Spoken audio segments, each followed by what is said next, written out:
History as it happens, November 21st, 2023. The Question of Genocide. How do you process those acts of terror perpetrated by Hamas on October the 7th? Three Palestinian human rights groups have filed a lawsuit with the International Criminal Court calling on the ICC to issue arrest warrants for Israeli Prime Minister Benjamin Netanyahu. Not a single civilian has to die. But Hamas is preventing them from leaving, keeping them in the areas of conflict.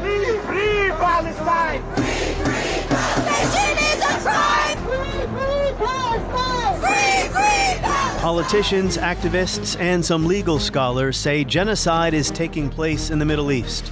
Some accuse Hamas of this crime of crimes for what it did to Israeli civilians on October 7th. Some say Israel is committing genocide in Gaza. What if this debate, which can only be resolved in court, misses something important about the nature of modern warfare? The massive use of violence against civilians in the name of security. That's next as we report History as It Happens, a podcast from the Washington Times. I'm Martin DeCaro. The privilege of opening the first trial in history for crimes against the peace of the world imposes a grave responsibility. Now, of course, the Israelis are saying that they're not targeting civilians. Civilians are getting in the way, as it were, due to Hamas's use of them as human shields. You know, their officials and politicians insist when they're talking to Western interviewers that they're strictly abiding by international law, and that although they're killing, over 10,000 Palestinian civilians, this is kind of an accident. But we all know that there's a kind of mass slaughter going on, and we're up to over 12,000, and that doesn't include the wounded. At a news conference, Israeli Prime Minister Benjamin Netanyahu was asked why so many Palestinians are being killed as Israel tries to destroy Hamas. At least an estimated 10,000 Palestinians have died already, including many children. Entire neighborhoods have been flattened, leading to allegations of war crimes, even genocide, by pro-Palestinian activists, but some well-respected legal scholars and historians, too. Are you inflicting here collective punishment on the people of Palestine? Not a single civilian has to die. Hamas merely has to let them go to the safe zone that we created in southeastern Gaza Strip. There's a safe zone there. Not a single civilian has to die. But Hamas is preventing them from leaving, keeping them in the areas of conflict. So I think that you should direct your questions to Hamas. But I can tell you one thing. We're going out of our way to prevent civilian casualties, not only by asking civilians to move, calling them to move, arranging a place for them to be, which is safe, also putting in humanitarian support, providing them with the means, with food, with water, with medicine, and so on. I think that this question should be placed on Hamas, and the more it's placed on Israel, the more you're going to see this repeated again and again and again. And that is pretty much the same legalistic answer Netanyahu and other Israeli officials give in every interview or news conference. In a military logic, in a just war scenario, killing civilians is not automatically a war crime. If anyone is guilty of such a thing, it is Hamas, they say, for using civilians as human shields and for starting the war by butchering more than 1,000 Israeli civilians on 10/7. One doesn't have to be an international human rights lawyer to understand that what Hamas did was an atrocity. Was it genocide? Well, what is genocide? Lately, the word has become the new fascism, meaning it is thrown around like salt and pepper on stew, to shock the conscience, to attack one's opponents, because there is no more serious crime than genocide, and to accuse the Jewish state of the same crime committed by the Nazis against Jews is particularly biting or cruel, depending on your perspective, leading to some serious uses or abuses of history. Germany is carefully guarded during the prosecution of the terrorists of the Nazi regime who ravaged Europe and committed unbelievable crimes against humanity.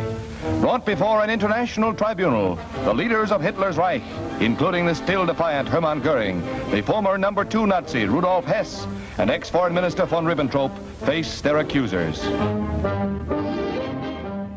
The Nuremberg trials after the Second World War, the source of many comparisons, good and bad. Well, as our guest writes in an essay in the Boston Review, this genocide claim against Israel expresses outrage and grief about the destruction of bare, less grievable life, seeks to generate political pressure to rein in Israeli ambitions, and hopes eventually to generate international legal accountability. It also seeks to incriminate Israeli military violence by placing it in the same frame as the Holocaust, the paradigm case of genocide. For that reason, a Palestinian academic in Gaza, Haider Aid, wrote on October 10th that the conflict is our Warsaw Uprising moment. In response, Israeli commentators reversed the equation by comparing their country's bombing of Gaza to the British destruction of Dresden during the Second World War. For them, Palestinians, not Israelis, are the Nazis in this fatal drama. Well, our guest in this episode, Dirk Moses, has just signed an open letter protesting the misuse of Holocaust invocations in the Israeli state's destruction of Gaza, as he puts it. He says such misuses by anyone or any side in the war do not aid the cause of peace and justice. Well, in one sense, the genocide debate misses something important. What does it matter to those being killed whether their killers intended it or not? Whether their lethal action is dressed up in the necessary legalese? In modern warfare, as states seek lasting or permanent security, civilians are subject to massive violence, which partly explains why war crimes prosecutions are so rare. Under international law, states have a right to defend themselves.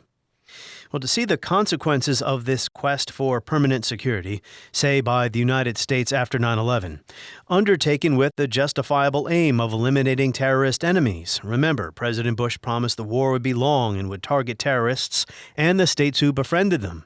The consequences were millions of people in the greater Middle East were killed, wounded, or displaced, according to the Costs of War project in Brown University. Was this genocide? Well, it almost doesn't matter. Historian Dirk Moses is the Spitzer Professor of International Relations at City College of New York. He is a globally recognized expert on genocide and related issues. He is the author of The Problems of Genocide, Permanent Security in the Language of Transgression. Dirk Moses, it's an honor to welcome you to the podcast. It's great to be here. Joining us from Vienna, Austria. And your essay in the Boston Review, I have to say, is the most challenging and thought-provoking piece I've read since the war began on October 7th. You're getting at something that maybe not the more important question, because genocide is always an important issue, but you're trying to focus people's attention on something else, and that is how we've gotten to this point where civilians have become legitimate targets of massive state violence in the name of security, right? That's right. Now, of course, the Israelis are saying that they're not targeting civilians. Civilians are getting in the way, as it were, due to Hamas's use of them as human shields.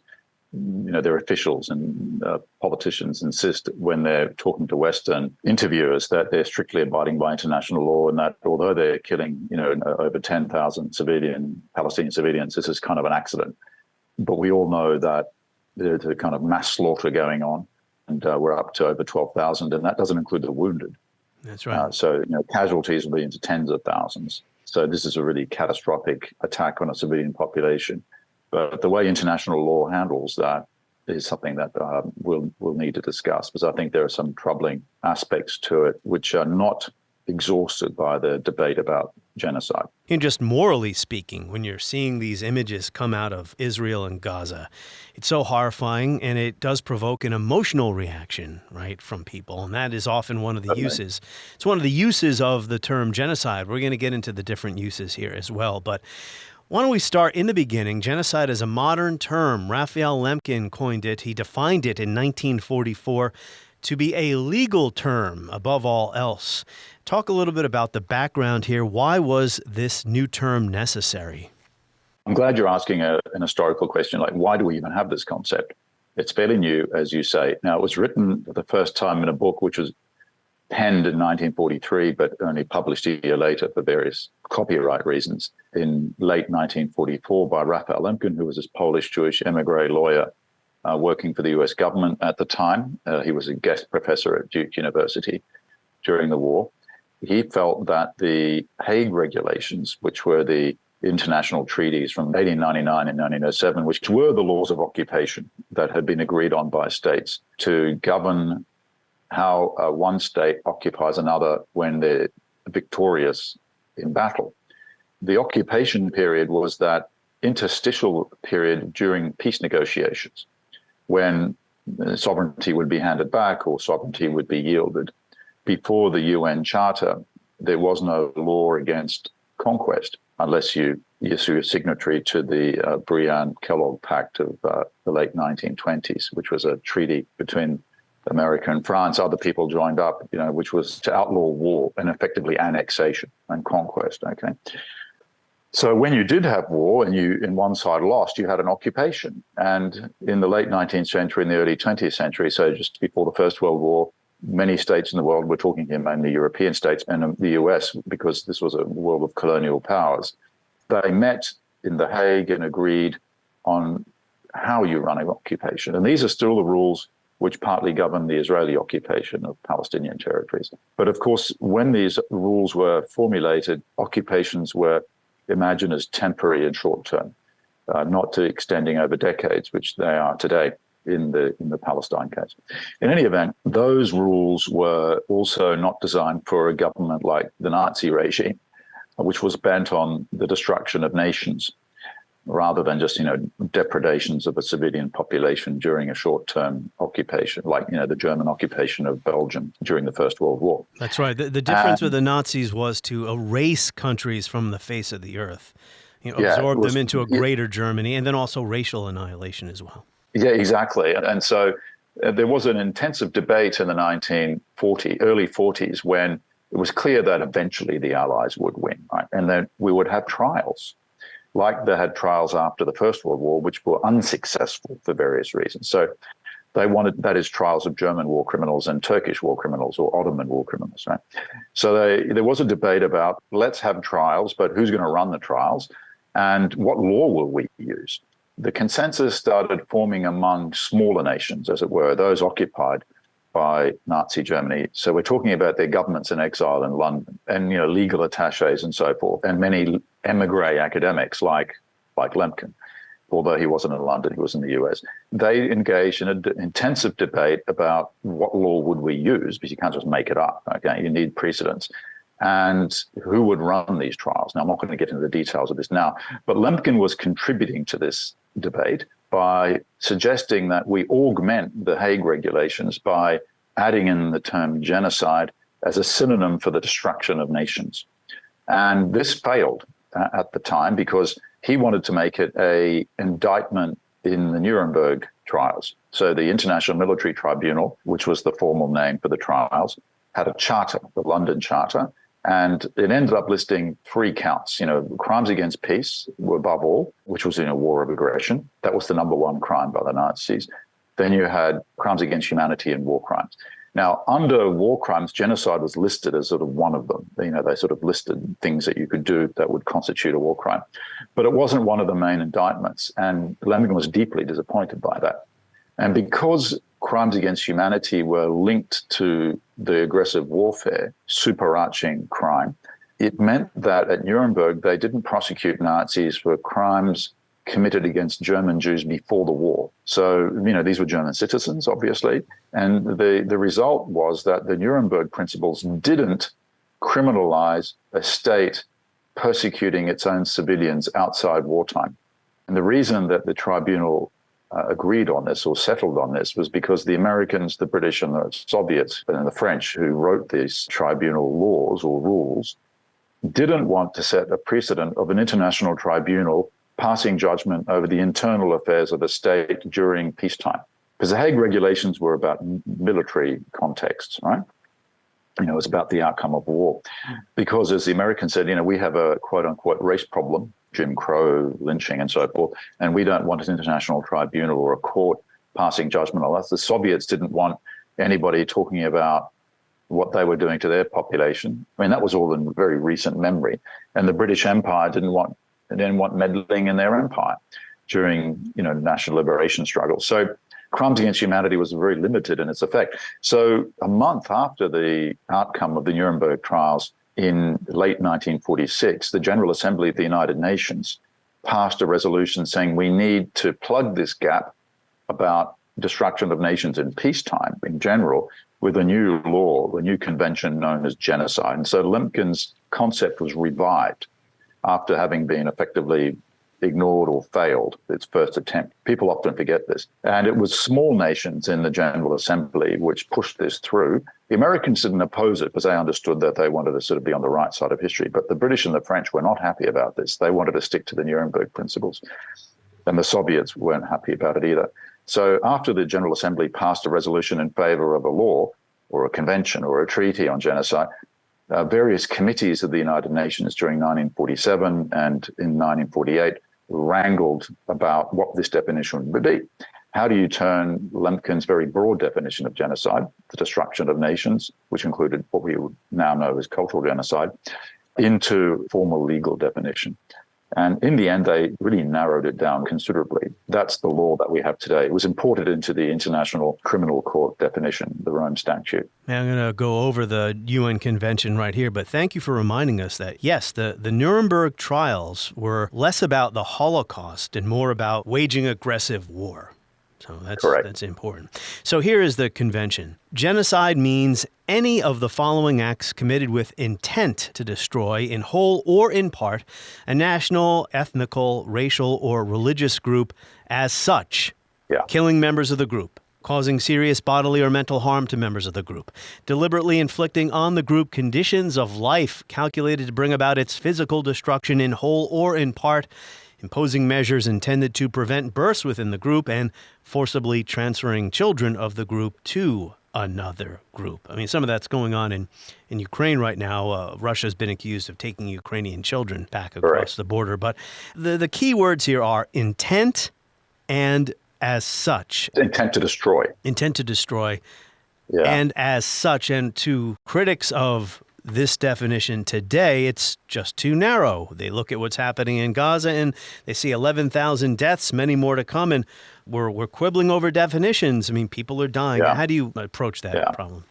Well, the delegates to these United Nations committees, which I mentioned, I won't get into the details, you can look them up, but they themselves, in the wake of the Second World War, were concerned that large losses of life among enemy civilians not be classified as genocide, because, they are a racial, national, or ethnical group, okay, and they are being destroyed.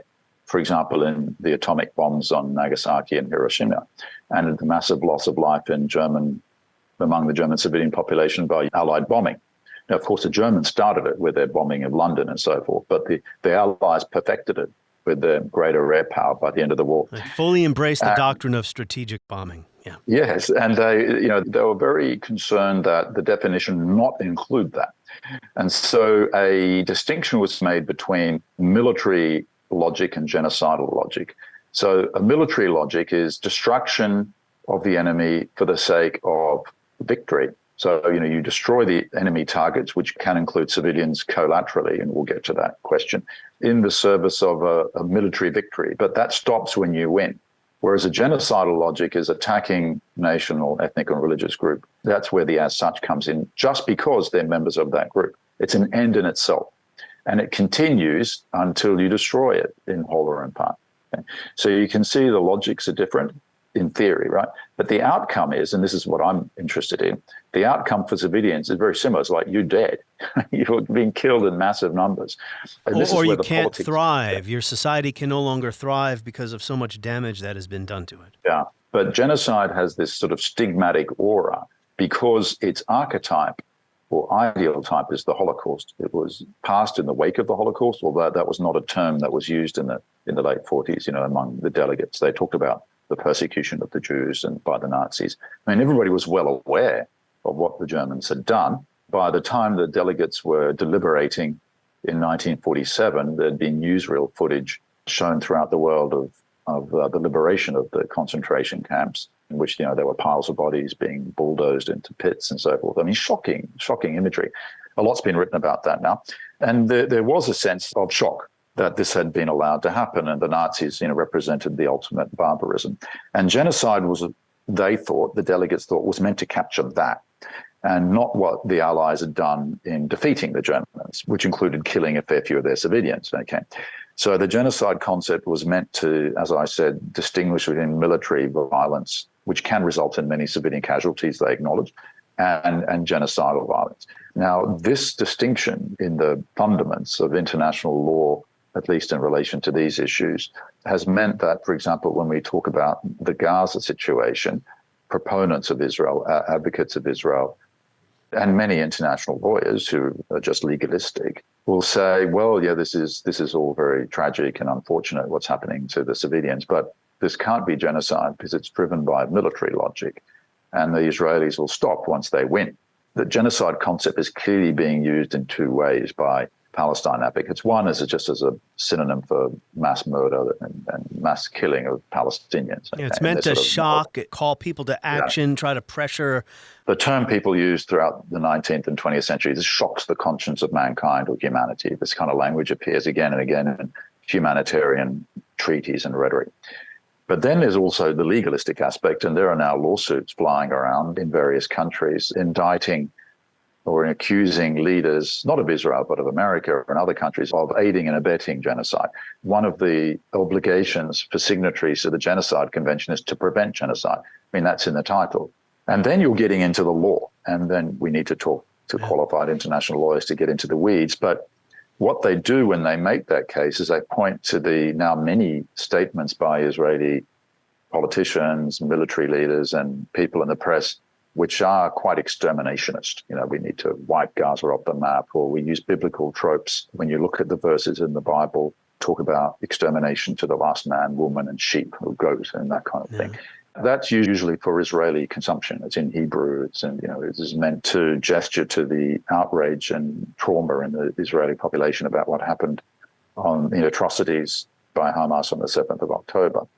But when someone like Netanyahu speaks to the Western press, and I've seen this in interviews live on CNN and these kind of places, he talks the language of international law. He's being well coached by international lawyers in Israel, and he's done this before. This is the sixth attack on Gaza since 2006. Yeah. And you say, we're not attacking civilians, we're attacking Hamas. They're hiding among the population. By being in a hospital, you turn the hospital into a military target. International law does allow that.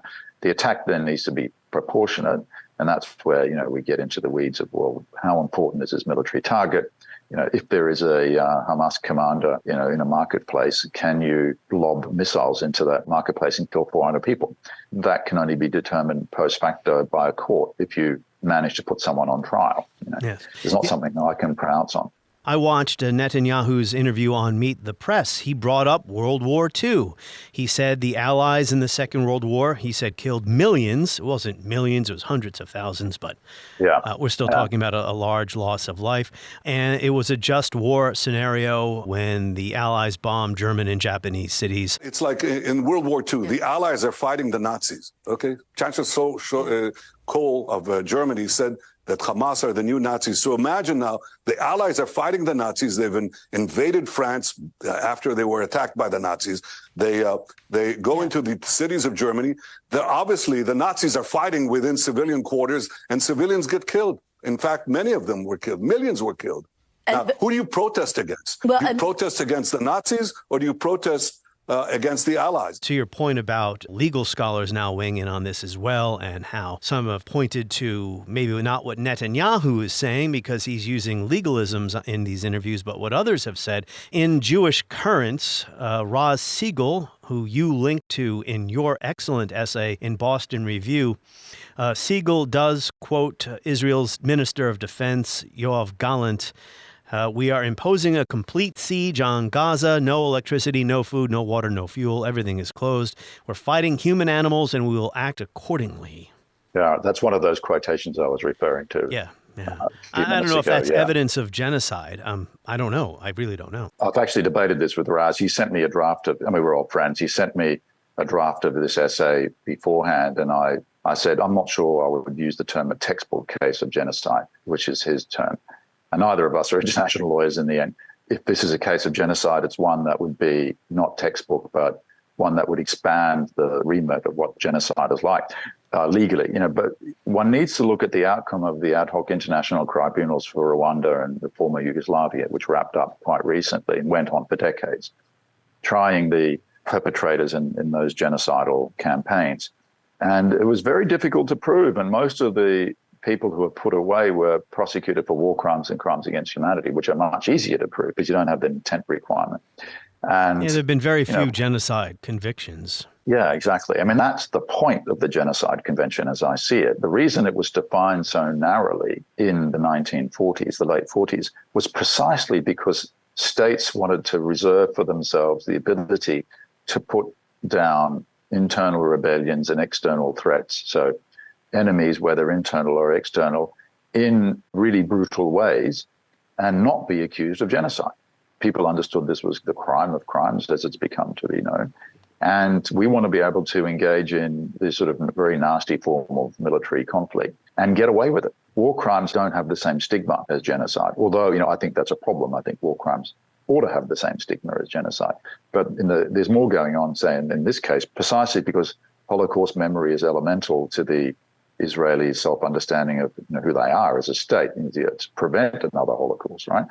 And, Holocaust memory is, state memory of Yad Vashem and, these kind of institutions. So to accuse the Israelis of genocide, which, means indirectly of a Holocaust-like event or campaign, is deeply wounding. And what Netanyahu is doing is flipping that around, the Second World War drama and saying, you're the Nazis and we're on the Allied side. Gaza is not Warsaw or Auschwitz. Gaza is Dresden. And people can correctly point to Hamas's genocidal act on Israel on 10/7. Now, I told you I'm not an expert, but I just called it a genocidal act. I'd like to hear what you think of this. Just read the Hamas charter. Listen to what Hamas's leaders have said in interviews. Their intent is to destroy the state of Israel. Their intent is to kill Jews. Now, in their mind, this is legitimate resistance to oppression. And we know Hamas rose out of the first intifada in the late 1980s. The first intifada was largely peaceful, at least at first. Large demonstrations, general strikes by Palestinians. A lot of rocks, yeah. Not with weapons. Yeah, they didn't use guns and knives. They were throwing stones at Israeli soldiers and all. But the idea was Israel's occupation policies had gotten to the point where Palestinians could not take it anymore. So this was the first uprising. Hamas comes out of that tradition. Now, read Hamas's charter. And I think that's getting less attention than the attention that's being paid to what's going on in Gaza. I don't know. You want me to comment on that, do you? Yeah, that wasn't really a question so much as a ramble. So. Okay, no, it's okay. Yeah. Look, the Hamas charter was, amended in 2017, as you know, and I don't have the wording at the top of my head or the tip of my fingers, but the impression I got is I dialed it back a bit. Now, there are these theological elements there which indicate that Jews and not just Israelis are the enemy. They're not ISIS and Al-Qaeda, with a global or at least regional ambition. They're very fixated on, historic lands of Palestine. They basically want just Jews to leave. Now, let's not forget that many of the people they killed in this ghastly attack on the civilian population were not always Jews. They include Thai workers, agricultural workers, and also Druze and Bedouin who they happened to run into, spoke Arabic with them, and then from the accounts I've read, were killed because they were seen as collaborators with the Israelis. So there's a sort of a rage against the Israelis and the settlers who they see as illegitimately occupying their historic territory. So they just want them to leave. In many ways, you could say both sides, I'm not putting this on the table as my view, I'm just playing with ideas, okay? In some ways, they don't want to destroy them as such, they just want them to leave. Israelis would many Israelis would like Palestinians just to get out. Go to Jordan, go to Egypt, just get out. And then we don't worry about you anymore. It's not a global cosmological imagined threat. It's just, we just don't want you in our neighborhood. And the same goes for the other side, okay? In that sense, I think it is different to ISIS and so forth, where there's this sense of a global conspiracy of Jews and so forth, or the Nazis, right? Yeah, and Hamas does other things as well. They're a political party now, and they do welfare and social services. Well, they run a government. Yeah. They run a statelet. It's not recognized by many people, but in that sense, they're not a terrorist outfit like, say, the Red Army faction in Germany in the 70s and 80s and so forth, which was, a very small group of people causing a lot of trouble. This is a broad social movement with tens of thousands of members and, apparently tens of thousands of militia members, hidden in those tunnels. but they're also running the hospitals, the schools, and so forth. They're a national liberation movement that uses terrorist tactics. There's no doubt about that. I mean, if you listen to Palestinian and other Arab commentators, at least the ones I've been listening to, they abjure what and distance themselves from what Hamas did to the Israeli civilian population on the 7th of October, but not from the breach of the border. So in their view, if Hamas had restricted itself to Israeli military targets, like military personnel, and kidnapped them, but not the civilian population, we would be having a different kind of conversation, and it would be a legitimate operation. Yeah, this raises the issue of non-state actors. What are legitimate forms of resistance? When does violence become terrorism? The United States was founded on a violent revolution against a colonial power, but it wasn't terrorism, right? So, I mean, these are very difficult, and, well, I'll let you pick it up from here. I mean, well, international law has addressed this in the additional protocols to the Geneva Convention in 1977, which the US and Israel has not signed up for, but have become to some extent customary international law anyway, indicate that there is a right of self-determination for occupied peoples. Inferred from that, a right of military resistance to occupation. Incidentally, in the Hague regulations, which I mentioned before, over 100 years old, there actually isn't one. The civilian population under these temporary short-term occupations has to obey the law or the military commands of the occupying army, because the war has ended, and wars take place between armed forces, not between civilian populations and armed forces, right? That barbarizes warfare. You want to prevent that. In any event, in the age of decolonization in the 50s and 60s, when the United Nations General Assembly also radically increased, dozens of countries in Africa and Asia gained independence from 1947 onwards, especially in the 60s. So the General Assembly of the United Nations and the participation of international lawyers from those countries really changed the tone of discussion on the legitimacy of armed resistance by non-state actors for obvious reasons. And they culminated in these additional protocols to the Geneva Convention in 1977, where, as I mentioned, there is inferred a right of armed resistance. However, the resistors, the insurgents, have to also abide by international law.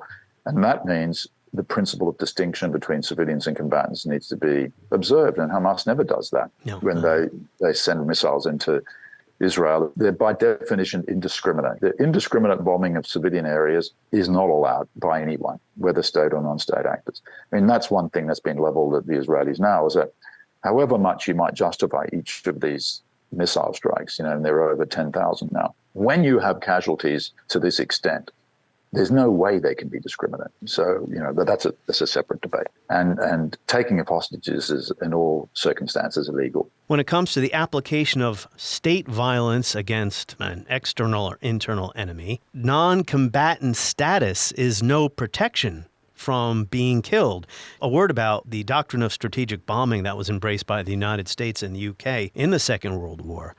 The idea was to destroy the enemy's capacity to make war, so a civilian manufacturing artillery shells in a factory far away from the front was just as legitimate a target as the artillery gunner on the front. And second, to terrorize the populations of Germany and Japan to force their surrender. You write here, acts of collective punishment, deportation, and even destruction of peoples lie at the foundation of modern states. Mass state violence against civilians is not a glitch in the international system. It is baked into statehood itself. We can't be sentimental about where our states come from. I mean, I come from Australia. I'm not going to pick on the US now because I'm not a citizen of your country yet. I'm a guest, but I can talk with authority about Australia. I'm a citizen. And the first book I did, an edited book, was on genocide in Australia 19 years ago. It's called Genocide in Settler Society, Frontier Violence and Stolen Indigenous Children in Australian History.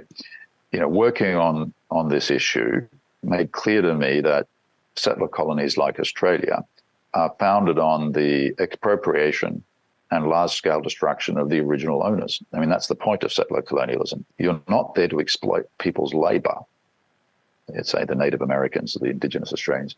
You're there to take their land. And if they get in the way, you kill them or deport them. And we all know plenty of cases in our respective histories where that's the case. if they sort of move on without putting on resistance, then you let them go, right? In that sense, it's different to the Holocaust, where there was nothing Jews could do to save themselves, okay, other than literally escape. So the replacement of one society by another is at the foundation of modern statehood and all those settler colonies. Now, if you look within Europe, it's a bloodbath for hundreds of years. Whether in the wars of religion in the 17th century or the St. Bartholomew Day's massacre of Protestants in France and many other cases, as Europe sorted out how it was going to deal with religious pluralism, it was engaged in large-scale violence against many of its own people. At the same time, some of those states, mainly the Iberian states, Spain and Portugal, then the Dutch and the British, later the Germans, the Belgians, the French somewhat before them, engaged in imperial adventures of their own and set up this transatlantic slave trade. Before them, of course, the Spanish were in the quote-unquote New World in the Americas, where the extraction of silver at great human cost, financed their wars for a long, long time. Now, the surplus that European states needed to generate to finance these wars and then build up their massive bureaucracies, which could extract tax from their peasantry and so forth, was predicated on the economic exploitation of the non-European world. Now, historians debate to what extent this is the case. We can't get into the details of it now, but I think it's pretty obvious that by 1900, European states were governing most of the world and extracting a fair bit of value, resources from those parts of the world. And that's what led to the infrastructure that a modern state is built on, or that is a modern state. So if you look at the violence in of post-colonial states, you see that there is blood everywhere, where there were secessionist attempts in many of these African and Asian states after the 1960s. Think of the Biafra-Nigeria War in the late 60s, the secession of what is now Bangladesh, was then East Pakistan in 1971. I could go on. These states of all types needed to figure out if they were multinational, multi-ethnic, mono-ethnic, homogeneous, and so forth. Yeah, the problem of ethnic minorities. Yeah. Within the state system. Yeah, go ahead. And it goes further than that.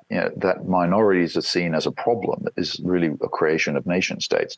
Under multinational empires, diversity was a norm. It wasn't considered a problem. It's only when these empires break up and then smaller states emerge in their wake, or peoples attempt to secede from them, what do we do with them? We either kill them, deport them, or assimilate them. These kind of debates and processes were going on, particularly in the 19th century in the age of nationalism. Yeah. So this is what I'm getting at. The creation of minority problems and then the attempt to solve them is in the DNA of modern states. And, the problem the issue goes back earlier into the early modern period. So yeah, I was going to ask you about the pre-modern period, because it wasn't like society and civilization was peaceful and everyone got along with each other. So actually, a friend of mine who read your essay wondered what you meant by that. Acts of collective punishment, deportation, destruction of peoples lying at the foundation of modern states. His reaction was, well, it wasn't like human beings were peaceful prior to this, but there is a difference. Yeah, well, there's a level of scale as well. I mean, think of the technology as well, but go ahead, yeah. Yeah, think of the foundation of early modern Spain after the Reconquista. So we're talking mainly about the very end of the 15th century into the 16th century, when Spanish forces, royalist forces, expel the Moors, as they were called, right? So the first thing they do is expel Jews, and then they're very worried about people who are converts to Christianity but somehow secretly Jews, and Muslims are expelled as well. The impulse is one of ethnic religious purity. And, not just me, many historians have pointed to this as the founding moment of a nation state model in Europe, one based on ethnic homogeneity and purity. It's lying at the foundation of modern nation states. We really haven't come to terms with that. If you look at the debates in Europe today, where I'm sitting here in Vienna, and Germany is a country I look at most closely, we have a green-red government, so a social democratic green coalition. They're talking openly about deporting Arabs and Muslims because they're unhappy, with the way what they think integration has gone. They think it hasn't gone very well. And this is very much in the context of protests about the Gaza war, mind you. For those of us with an historical consciousness, this is very haunting language. It's like, oh, really? Is that the lesson you draw from the Nazi past? Because they say they do this in the name of learning the lessons of the Nazi past. It's expelling ethnic minorities, What is permanent security? Can you apply this definition to a historical context, Zionism and the creation of modern Israel, independent Israel, 1948, and some of the things that Jabotinsky said about the wall. But let's start with the definition of permanent security. Sure. The argument I make in this book called The Problems of Genocide, Permanent Security in the Language of Transgression, which came out 2 years ago, is that the atrocity crimes, which is a term people use to refer to genocide, crimes against humanity, war crimes, and ethnic cleansing, which are codified in the Rome Statute of the Criminal Court, the International Criminal Court, are all driven by the same logic, the aspiration for permanent security, which is a deeply sinister and utopian aspiration. It's not meant to be positive, right? And I distinguish that from the sort of the conventional and legitimate security imperatives that any state has. It has a right to defend its population. Let's give some concrete examples so you can distinguish them. So in Myanmar, in what was known as Burma, there was a number of small-scale insurgencies against police forces and barracks and so forth in Rakhine State by Rohingya separatists. Rohingya are a Muslim minority there who've been systematically oppressed and stripped of their citizenship and so forth by the government. And in Rakhine State, there were these small-scale insurgencies. Now, the government had an option there, military government above all. It could try to ferret out the insurgents and prosecute them, put them on trial, right? And that would have been a completely legitimate security response, right? Instead, it decided that never again will we allow that kind of separatist insurgency to recur. And we can do that by expelling the entire Rohingya population into neighboring Bangladesh and other parts of Southeast Asia and South Asia. Now, that's what I call permanent security. And it's illegitimate because it attacks the entire population from which these insurgents come. And of course, these people are innocent. Their civilians haven't done anything, but there's a kind of collective guilt ascription. And the delusional aspect of permanent security is that the security forces, and it's no accident that they're often called security services, security forces, are thinking about the future. And they're trying to anticipate future security threats. They're not dealing with security threats today, but trying to anticipate the ones in the future. And the only way they think they can do that is by eliminating the entire population. In that case, it was an expulsion.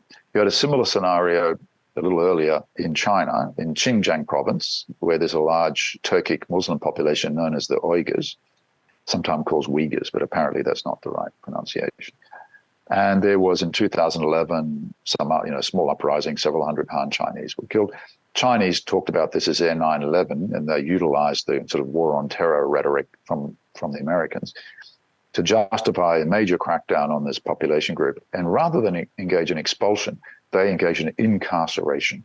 So they built these large detention facilities and basically imprisoned about 1 million people, apparently sterilized quite a few of the women, and tried to engage in so-called re-education, shaved off men's beards so they couldn't be Muslims or look like Muslims. They engaged in communist propaganda and also exploited them for labor. This was seen in both cases, in Myanmar and Xinjiang case, advocates for those people talked about genocide. That sort of tapered off a bit in the Uyghur case because I think that, from what I understand, the Chinese have relented a bit and softened things a bit. But the idea was a once and for all solution to ensure that never again could there be a separatist insurgency. So that's permanent security thinking. Now, in the Israeli case, what we're seeing, quotations and statements by Israeli military leaders and politicians to the effect that never again will we allow Hamas or a Hamas-like entity to threaten Israel in this way. Now, we were quite happy to de facto partner with Hamas to, quote-unquote, manage the conflict. This is now an open secret. Everybody knows that. Mowing the grass. And, of course, in the 1980s, Israel facilitated the rise of Hamas because they believed these devoutly religious guys would go to the mosques and not be a security threat. But go ahead, Yeah, and they would undermine the secular Palestinian Authority in the West Bank, which is where a two-state solution would be centered. And that's the last thing Netanyahu wanted. So everybody knows now, and I've heard former prime ministers like Ehud Olmert talk about this on the BBC, is that they turned a blind eye to Qatar to funnel money into Gaza, and then Hamas used that secretly to build up a vast military capacity, which no one expected. But this was happening under the noses of the Israelis. Now, in response to this trauma of the attack on the civilian population, which has been deeply felt by the Israeli population and Jews around the world, as, akin to a repetition, well, obviously at a minor scale, to, a Holocaust, not feeling safe, feeling insecure. The reaction has been to not only, try to eliminate Hamas as a military threat in the moment, but to ensure that it can happen never again. And, what we're seeing are indications that the intention is to drive the population into the south of the country and eventually into the Sinai. Now, happily, various governments are now saying, that's unacceptable. There was a bit of wink and nod, let's create humanitarian spaces so that the refugees can get out. But everybody knows that they'll never be allowed back in. And we're already talking about 1 million people have already moved. Yeah, and if they move into Egypt, which the Egyptians don't want, but if they do, we all know, say under an apparently temporary regime, we all know the Israelis would never allow them back in. And that's what happened in the Nakba in the late 1940s, is that not only did Israeli forces cleanse many villages, many of the villagers fled, because they didn't want to be massacred or they were terrified. And Israel prevented their return, although there was a UN General Assembly Resolution 194 insisting on their return if they were prepared to live in peace with the Israeli state. That's still very important for Palestinians, this right of return. There is kind of permanent security language floating around and intentions, and that's combined with not only with this exterminatory rhetoric we do here against Palestinians in Gaza, but also with the actions on the ground, not only the seemingly indiscriminate bombing, which has killed now 12 or 13,000 people, the majority of which women and children, but there's also this total siege, which is hard to understand in terms of a military logic. It means one thing not to give fuel to Hamas, although it's needed in hospital generators, but how can you justify the effective starvation of the population in military terms? And this is something that the international lawyers are looking at, because as you said in your reading of the Genocide Convention, one of the acts of genocide is placing people in conditions calculated to result in their deaths and so forth. Right? Now, of course, the Israelis will say this is not genocide, but it needs to be combined with the intent to destroy and hold them apart. And the intent is not to destroy and hold them apart. The intent is to squeeze Hamas, to ensure Hamas doesn't get supplies. But you're starving an entire population. So that will be an interesting one to see how that plays out legally. Yeah, to chase the illusion of permanent security, which is built on a couple of things. The idea that at some point you will have killed enough of your enemy that you will now be secure from them, when, of course, this type of violence, and it sounds like a cliche now, that you're just going to add to the ranks of the terrorists, but that is true. It happened in Iraq, for goodness sakes, the U.S. experience there after 2003. But also baked into that modus vivendi between Israel and Hamas was that there would have to be violence every few years, where, as you write here, anti-terrorism operations that kill thousands of civilians are taken to be acceptable responses to terrorist operations that kill far fewer civilians. So the problem of the modern nation state and this idea of permanent security, I think it grows from this idea that there are still military solutions for what is fundamentally a political problem. And in this context, it is the statelessness of Palestinians, that there needs to be a return to dialogue. I don't want to sound like a hippie here, but I don't think this current war is going to actually lead to a resolution of this problem. You're asking me to look at my crystal ball and say the first, it's hard to see. The first Intifada did lead to Oslo. The Madrid peace conference, and then we get Oslo in the early 1990s. So maybe something out of the ashes here will... It's important to be hopeful and creative. And I'm seeing now commentators who've always been committed to, a two-state solution and opposed settlements, but otherwise very pro-Israel, whether Jewish or non-Jewish, now say, well, look, Hamas is a disaster. They're a disaster for Israelis, disaster for Palestinians, and I do agree with that.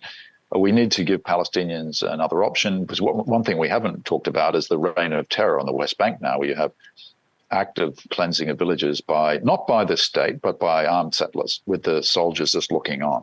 This is not getting the airplay that it deserves. Hundreds of people have been shot now. Palestinians have been shot now in the West Bank. What became clear to me when I lived in Israel, when I was a research fellow at the Hebrew University in 2007, so it was a long time ago, it was 16 years ago, the land was gone for a two-state solution. I went and looked at the maps from the UN officers who are working there. They showed me around, drove me around parts of the West Bank. And it was clear that Netanyahu was succeeding in ensuring that settlements were placed strategically to break up concentrated parts of Palestinian land settlement. Soon there will be a million settlers on the West Bank. Soon. Yeah, and they're not all in one place. They're spread throughout. So there really isn't a consolidated set of land and territory for a Palestinian state.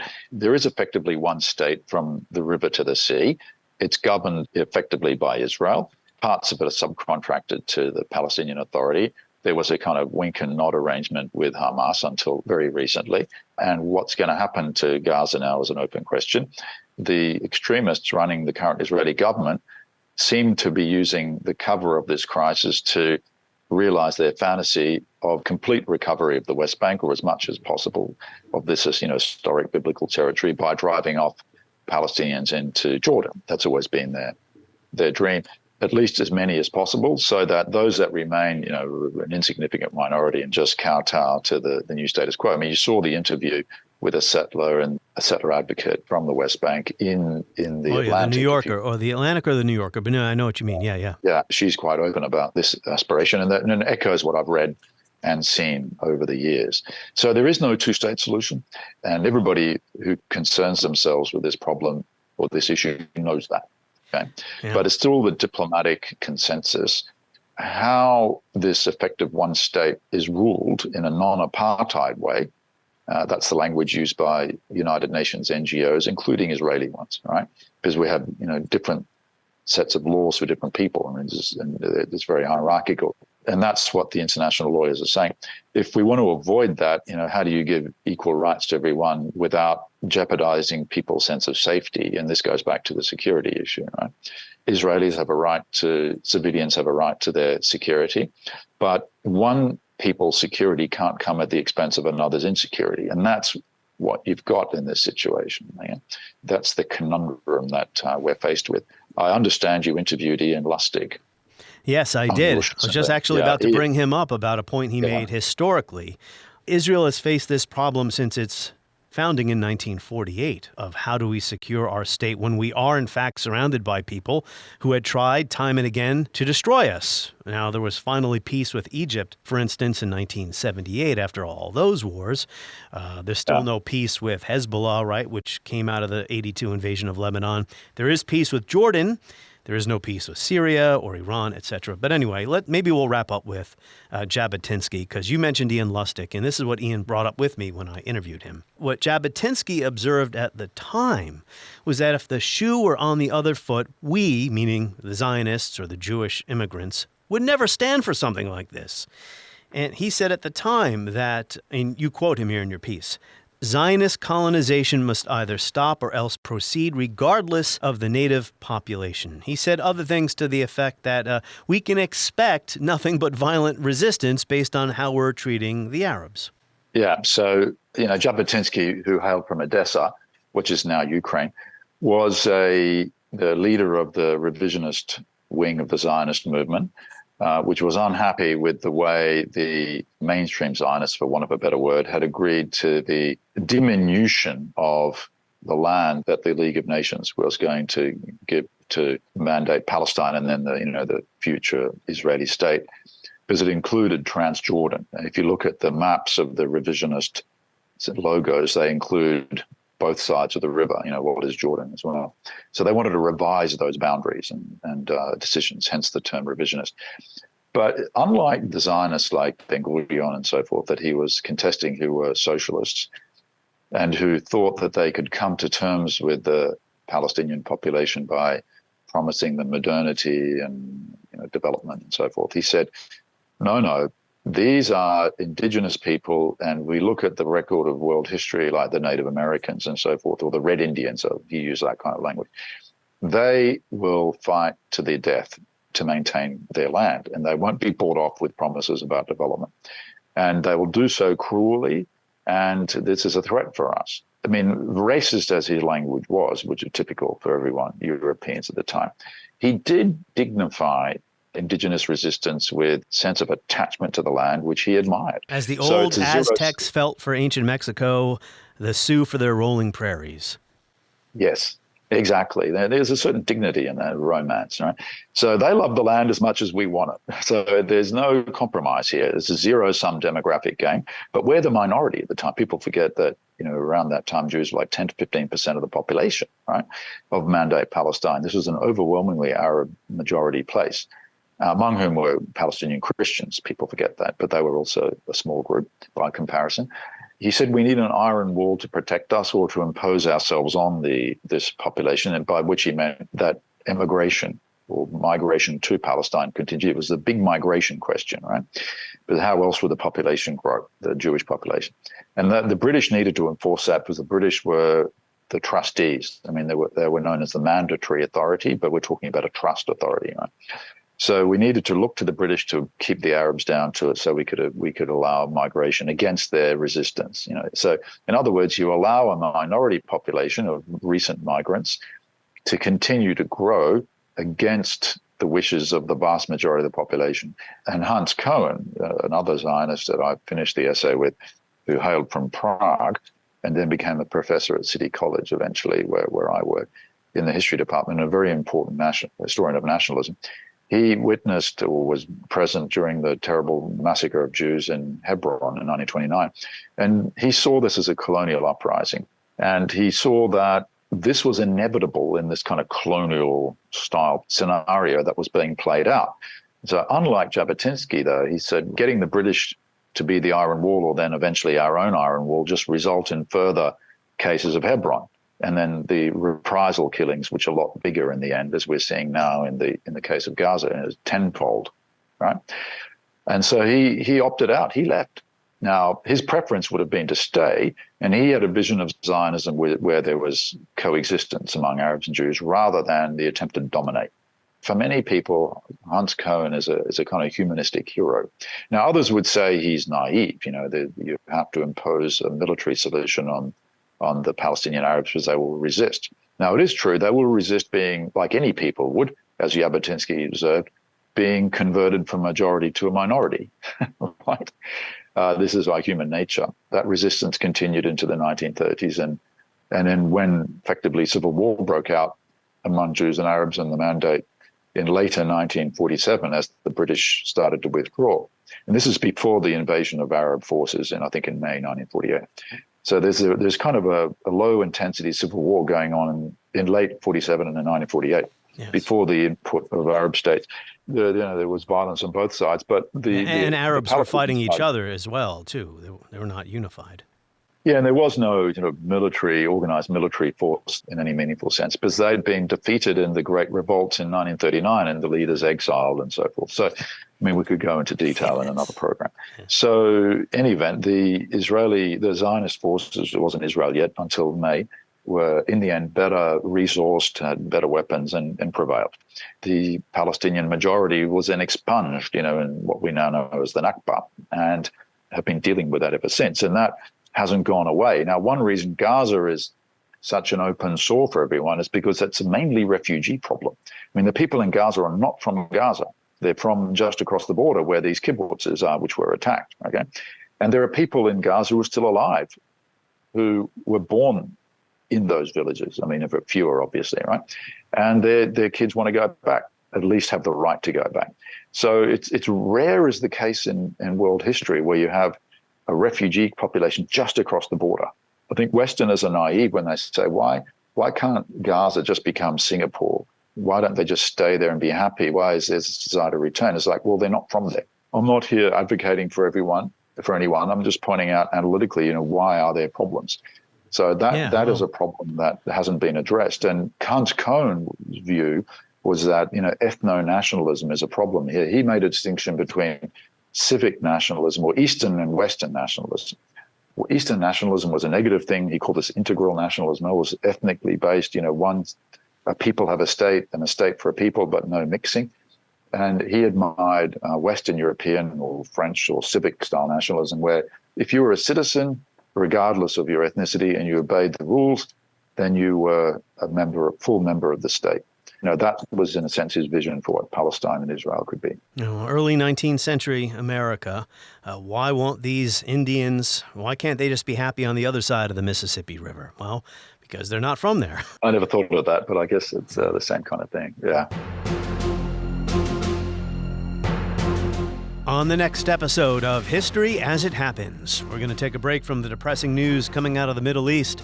We're going to talk about Thanksgiving, because the episode is going to come out on Thanksgiving. Historically, why do Americans stick to a certain tradition? Eating turkey on the holiday. That's next as we report History as It Happens, a podcast from the Washington Times.